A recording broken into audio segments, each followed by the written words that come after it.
Bonjour, alors aujourd'hui nous allons revoir l'intérêt composé. Donc la plupart des placements et des emprunts sont assortis d'un intérêt composé, puis l'intérêt s'ajoute alors au capital à la fin de chaque période de capitalisation ou à chaque période de calcul de l'intérêt composé. Puis le nouveau montant obtenu sert au calcul de l'intérêt à la fin de la période suivante.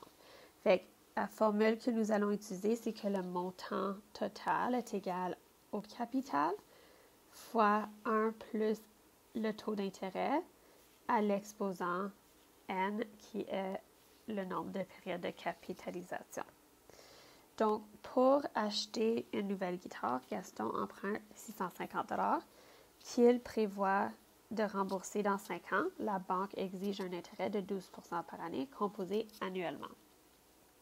Fait qu'ici, nous avons les informations suivantes. Nous avons C qui est 650, I qui est 0,12 et N qui est égal à 5.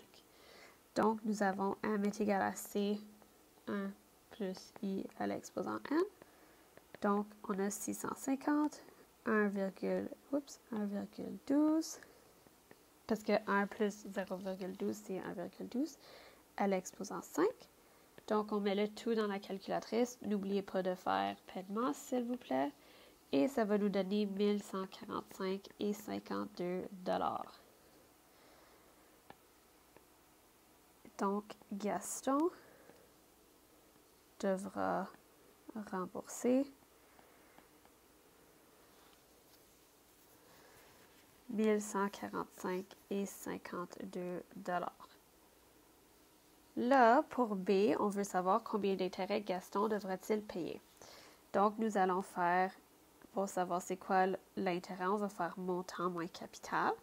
Donc, on va faire 1145,52 moins 650. Donc, l'intérêt qu'il va devoir payer est de 495,52 $. Alors, Gaston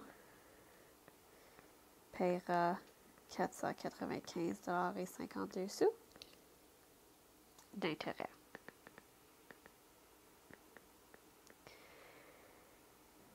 Finalement, si Gaston aurait fait à l'intérêt simple, il y aurait eu 650 fois 0,12 fois 5, ce qui veut dire que c'est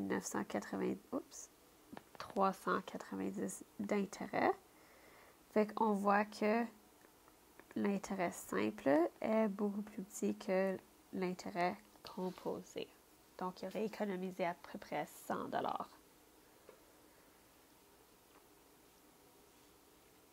Maintenant, les institutions financières peuvent utiliser un intervalle autre que l'année comme période de capitalisation. Fait que, par exemple, si l'intérêt est composé semestriellement, la période est 6 mois, donc c'est 2 fois par année.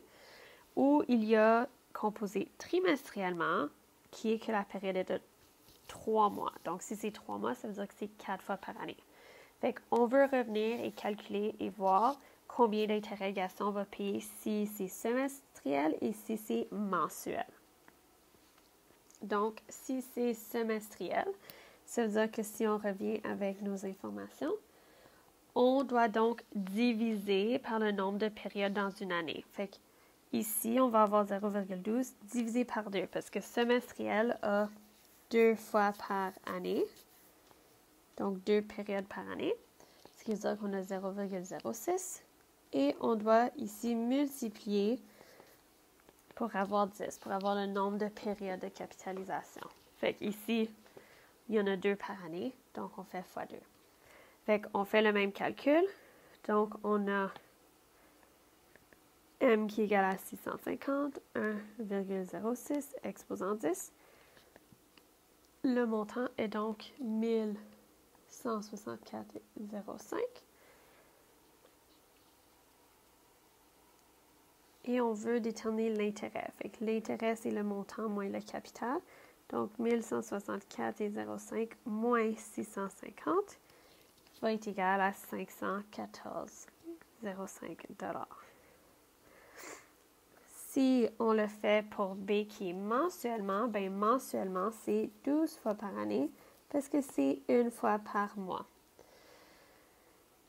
Donc, on aurait C qui ne change pas, qui est 650, I qui est 0,12 divisé par 12, donc 0,01, et N qui est égal à 5 fois 12, donc 60.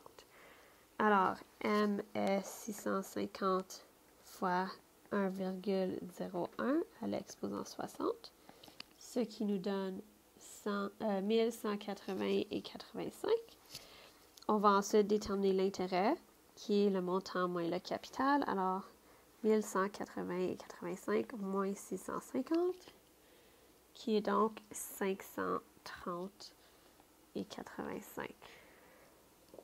Fait que, comme vous pouvez remarquer, le plus de périodes qu'il y a, le plus d'intérêt qu'on tend à payer.